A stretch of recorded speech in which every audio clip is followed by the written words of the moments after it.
They didn't surrender with speeches. They surrendered with frost on their eyelashes, with hands too stiff to hold rifles, with an army that had been taught to wait for fuel, wait for airlift, wait for orders, and finally wait for permission to stop dying. In the ruins of Stalingrad, time itself became a weapon. Each day the ring tightened, each night the temperature fell, and each hour the Sixth Army's world shrank into cellars, shattered stairwells, and smoke-blackened basements where men burned furniture for warmth and counted bread by grams. In Berlin, maps still looked clean. In Stalingrad, reality was a choking blend of snow, brick dust, and the low groan of the wounded. The central question that hangs over this disaster is cruelly simple. When an army is encircled and survival demands movement, what happens when its commander is conditioned to ask first and act later? Because at the end, the number is not an abstraction. Around 91,000 German soldiers marched into Soviet captivity when the final pockets collapsed in early February 1943. Ghost columns from a force that had once numbered hundreds of thousands. And at the centre of the silence stood Friedrich Paulus, a man surrounded by destruction, still looking outward, toward a Führer's approval, while an army froze in place. Paulus steps into command, and Hitler turns caution into a liability. Friedrich Paulus was not the kind of commander who conquered rooms with force of personality. He conquered paperwork. A trained staff officer, precise and controlled, he rose through the machinery of the German army by mastering plans, timetables, and doctrine, exactly the skills that looked reassuring on a map, and exactly the habits that become dangerous when war stops behaving. When he took over the Sixth Army in 1942, he inherited more than divisions and artillery. He inherited a culture where initiative flowed upward only with permission stamped on it. Above him sat Hitler's promise, seductive, absolute, and ultimately lethal, that willpower could replace logistics and orders could replace reality. The summer offensive toward the Volga was sold as destiny. Seize the city that bore Stalin's name, break the Soviet spine, and make the Eastern War end in a single symbolic blow. But as the front stretched, Paulus watched his flanks lengthen, his fuel thin, and his infantry grind themselves down in street fighting that consumed men faster than Germany could replace them. The more the situation demanded a commander who could gamble, improvise, and retreat without shame, the more Paulus felt the invisible hand on his shoulder, not the enemy's, but Berlin's, reminding him that a German general did not withdraw, he held. And once that idea takes root, the battlefield stops being a place where you maneuver. It becomes a place where you wait. The city becomes a trap, and the objective turns into obsession. Stalingrad was never just a dot on the Volga. It was a symbol inflated until it outweighed the soldiers sent to take it. By late summer and into autumn 1942, the Sixth Army's advance collided with a nightmare of rubble and resistance, where every factory floor became a fortress and every basement became a front line. The Luftwaffe's bombing turned whole districts into shattered labyrinths, perfect terrain for defenders who could hide, ambush, and reappear, and miserable ground for attackers who needed speed and open fields. German infantry fought room by room, stairwell by stairwell, in battles measured not in miles but in meters, while the Volga behind the Soviet lines kept delivering more men into the furnace at night. Paulus could feel the war changing. This wasn't the sweeping, decisive campaign Germany planned for. It was an eating contest where the prize was exhaustion. Yet the more costly the struggle became, the harder it was to stop. Stalingrad turned into a test of faith, faith in Hitler's promises, faith in German superiority, faith that the next push would finally crack the enemy. Meanwhile, the strategic problem grew uglier. As Paulus poured strength into the city, his extended flanks, held by allied Romanian, Italian, and Hungarian forces, stretched across open steppe with fewer anti-tank guns, fewer reserves, and fewer illusions. The Sixth Army was winning streets and losing time, and in that trade, time was the one resource that could not be flown in later. Operation Uranus arrives, and the encirclement becomes a fact before Berlin can deny it. On the 19th of November 1942, the war Paulus thought he understood changed shape in a single morning. Through the snow and fog, the Red Army struck not at the strongest German formations inside the city, but at the stretched brittle guardrails protecting them, the Romanian armies on the open steppe north and south of Stalingrad. It was called Operation Uranus, and it was designed with cold logic. Ignore the fist in the ruins, crush the arms that fed it. Soviet artillery opened like a storm front, armour followed, and entire defensive sectors, thinly held, undergunned against tanks and short of reserves, began to crack and then fold. German commanders at the front sent reports that sounded impossible. Breakthroughs measured in kilometres, not metres, armoured columns pushing deep, roads behind the Sixth Army filling with refugees, stragglers and panic. Paulus, still locked into the city's grinding logic, suddenly faced the nightmare every army fears. The front was no longer in front of him, it was curling around him. By 23rd November, Soviet spearheads linked up near Kalach on the Don, closing the ring and sealing a vast pocket that trapped the Sixth Army and other Axis units, something on the order of hundreds of thousands of men now boxed inside a shrinking perimeter. And the most dangerous moment wasn't the first shock, it was the next. The hours when escape was still physically possible, but mentally unthinkable, because to move meant disobeying the idea that Germany did not retreat. A general asks Berlin, and Berlin answers with a sentence that kills time. Encirclement is not instantly fatal, it becomes fatal when decision fails. Inside the pocket, Paulus faced choices that every staff mind can calculate. Break out while fuel and cohesion still exist, abandon heavy equipment and trade pride for survival, or stay, hold ground, and gamble that relief will arrive before hunger and winter do what the enemy cannot. In a flexible command culture, that decision might be made on the spot. In Hitler's Germany, it became a request for authorization. Paulus signalled up the chain, describing collapsing flanks, dwindling supplies, and the urgent need to manoeuvre west before the ring hardened. What came back from Berlin was not tactical guidance but ideology. Hold Stalingrad, form a fortress, and trust that the situation would be stabilized from the outside. Hitler's language turned a battlefield crisis into a test of loyalty. The Sixth Army was ordered to stay put, as if immobility could substitute for strategy. And once the order was given, every hour of delay became a new chain around the pocket. Soviet units consolidating positions, bringing up artillery, mining routes, and sealing gaps that a breakout force might have exploited earlier. Paulus, trained to coordinate and comply, did what he had been shaped to do. He organized defense, requested supply, waited for relief.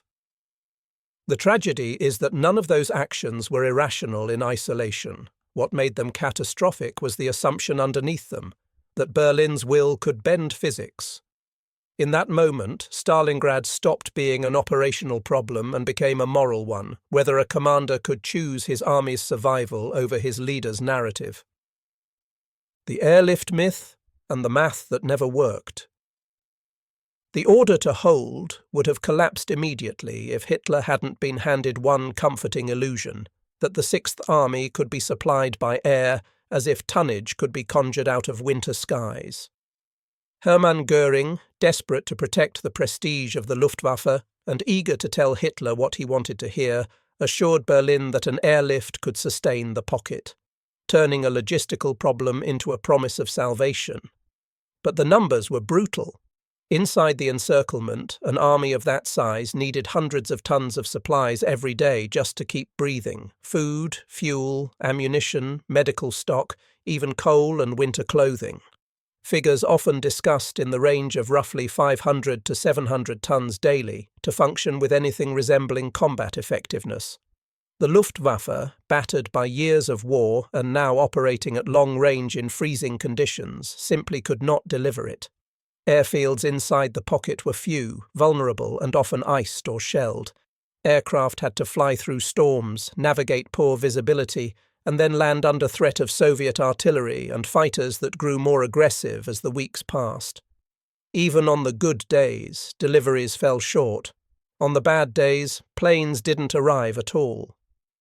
Meanwhile, the cost mounted in wrecked transports and dead crews. Irreplaceable assets burned away to maintain the illusion that staying put was strategy. The airlift did something worse than fail. It postponed reality, and that delay, measured in missed breakout windows and shrinking fuel, was exactly what the pocket could not afford. Manstein's relief drive, and the moment the pocket could still have moved. By December, Berlin finally assembled the outward hand that was supposed to pry Stalingrad open. Field Marshal Erich von Manstein was given command of a new formation, Army Group Don, and launched a relief attempt known as Operation Winter Storm in mid-December 1942. The plan, in its simplest form, was a race.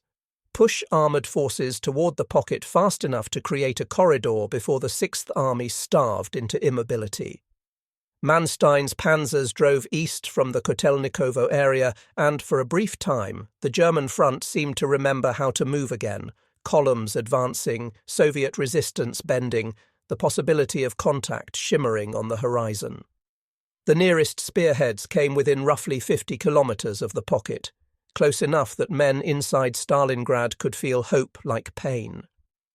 But relief from the outside was only half the equation. The other half was movement from the inside. A corridor is useless if the trapped army cannot or will not break toward it. Paulus, however, had been ordered to hold, and he had been taught that disobedience without explicit authorization was a form of collapse. Fuel inside the pocket was dangerously low. To launch a breakout meant concentrating the remaining mobile units, abandoning wounded and heavy equipment, and accepting that the fortress would cease to exist. Manstein pressed for a coordinated thrust, relief plus breakout, because he understood that time was burning down to embers. Yet the decision still hovered in Berlin's hands, and while it hovered, Soviet forces struck Manstein's flanks and built a stronger wall between the panzers and the city. Winter Storm slowed, then stalled, and the brief opening, this narrow, violent window when the Sixth Army might have escaped, began to close. Permission to move and the order that never truly arrived. Inside the pocket, the logic of survival was simple. Break out now, or become a museum of frozen uniforms later. Yet the Sixth Army did not surge west in a desperate mass, not because the soldiers lacked courage, but because the command system had trained them to treat initiative as insubordination. Paulus weighed options, drafted plans, calculated fuel, and sent requests upward with the careful phrasing of a man who still believed the chain of command could rescue him. But the messages coming back were soaked in the same poison. Hold your ground, wait for relief, trust the airlift, keep Stalingrad as a symbol. Even when Manstein urged a breakout, the instruction from Hitler remained essentially unchanged, an expectation that the Sixth Army would stay anchored while someone else solved the problem. This is where permission becomes more than bureaucracy. It becomes paralysis. A breakout is not a neat maneuver. It's a violent gamble that demands speed, shock, and ruthless abandonment of anything that slows you down. Every day Paulus waited. Fuel was burned for heating and limited movement, horses were slaughtered, ammunition was hoarded, and the army's physical ability to move degraded. Wounded men multiplied, frostbite spread. Units that once could fight as formations became pockets of exhausted survivors. By the time the idea of breakout became morally acceptable in Berlin, it was operationally impossible in Stalingrad. The pocket had been turned into a frozen mechanism that could only do one thing: contract. And so the story's cruel hinge swings into place. Paulus waited for an unmistakable go, but war rarely offers clarity. It offers moments, and then it removes them. In the end, not moving became a decision as final as any order. Promoted to Field Marshal, and the message hidden inside the honour. As January 1943 tightened its grip, Hitler reached for symbolism again. because symbolism was the only kind of control he still had. In the collapsing pocket, Paulus's headquarters moved through ruins like a man retreating inside his own mind, tracking a perimeter that shrank every week, then every day. Soviet pressure increased, airfields were overrun or rendered unusable, rations collapsed into starvation levels. Then came one of the war's most chilling gestures. Hitler promoted Paulus to General Feldmarschall, a field marshal, on the 30th of January 1943, the anniversary of the Nazi seizure of power. On paper, it was a reward. In reality, it was a hint, almost a command without being written. No German field marshal had ever been captured alive. Hitler expected Paulus to die, by suicide, by last stand, by whatever theatrical ending preserved the myth of unbroken loyalty. The promotion was meant to seal the story the way Berlin wanted it told: heroic endurance, final sacrifice, no surrender. But Paulus was not a man built for operatic finales. He was a man of regulations and responsibility, and now he faced a grotesque inversion of duty, the leader demanding death as proof of obedience, while the army around him was already dying in slow motion. In the last days, the pocket split into northern and southern groups. Communications frayed, units fought for blocks of rubble with no strategic purpose beyond delaying the inevitable. Paulus's world narrowed to a bunker in the city's centre, an underground room where maps were almost a kind of joke. And in that claustrophobic space, the promotion hung in the air like a verdict. Berlin did not want him to save the army. It wanted him to complete the myth. 91,000 surrender, and what froze first? Men or decision? The end came not as a single dramatic moment, but as a series of collapses, like a building giving way floor by floor. On 31st January 1943, Soviet forces reached Paulus's headquarters in the southern pocket, and he surrendered, an act that cut through Hitler's fantasy with the dull finality of fact. The northern pocket held out a little longer, but by February 2nd, 1943, organised resistance in Stalingrad was over. The number the world remembers, about 91,000 German soldiers taken prisoner, was only the visible remainder of something much larger that had been consumed. Many inside the pocket had already died of combat wounds, starvation, exposure and disease. Many of those who marched into captivity would not return, swallowed by the brutal conditions of imprisonment and the aftermath of one of history's most merciless battles. What makes Stalingrad uniquely haunting is not just the scale, but the psychology. An army that did not run out of bullets first. It ran out of options because it was trained to wait. Paulus, the obedient instrument of a system, became the symbol of what happens when a commander treats permission as a prerequisite for survival.